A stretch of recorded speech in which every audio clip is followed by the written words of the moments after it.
নমস্কার বন্ধুরা, আজ আমি আমের চাটনি রান্না করে আপনাদের সঙ্গে শেয়ার করব। এখানে আমি দুটো কাঁচা আম নিয়েছি। আমগুলোকে খোসা ছাড়িয়ে কেটে ধুয়ে টুকরো করে নিয়েছি। এবার এদিকে একটি পাত্রে জল বসিয়েছি। জল গরম হয়ে গেছে। এবার আমগুলোকে জলের মধ্যে দিয়ে দেবো।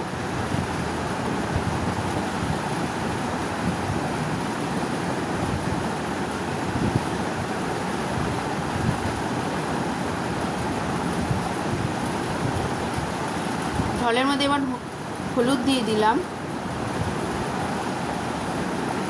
এবার একটি কড়াইতে ফোড়নের জন্য তেল দিয়ে দিলাম। দুটো শুকনো লঙ্কা আর কটা মৌরি ফোড়ন দিয়ে দিলাম।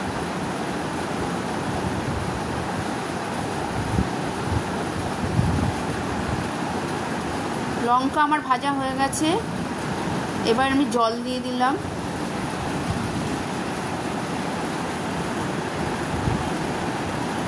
নুন দিয়ে দিলাম।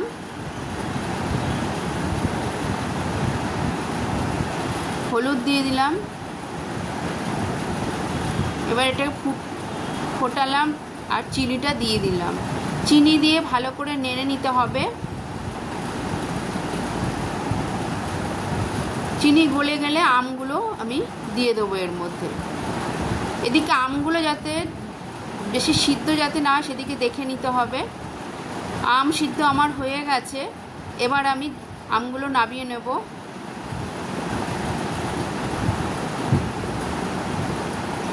এদিকে একটি প্যানে মশলা তৈরি করে নেব আমি। তার জন্য দুটো শুকনো লঙ্কা নিলাম, 5 ফোড়ন আর মৌরি।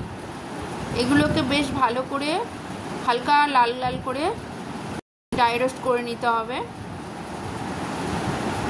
হালকা ড্রাই রোস্ট হয়ে গেছে। এবার আমি মিক্সিং জারে এটাকে গুঁড়ো করে নেব।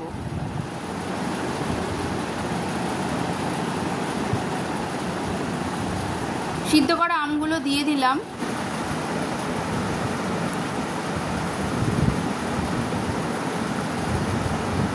ভাজা মশলাটা আমার গুঁড়ো হয়ে গেছে। দেখুন চাটনিটা অনেকটা ঘন হয়ে এসছে। আমও সিদ্ধ হয়ে গেছে।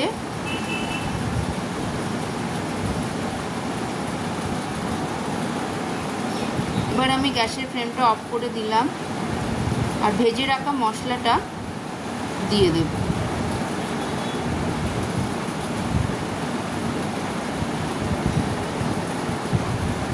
চাটনিটা আমার একদম রেডি হয়ে গেছে। এবার আমি চাটনিটা একটি পাত্রে ঢেলে নেব।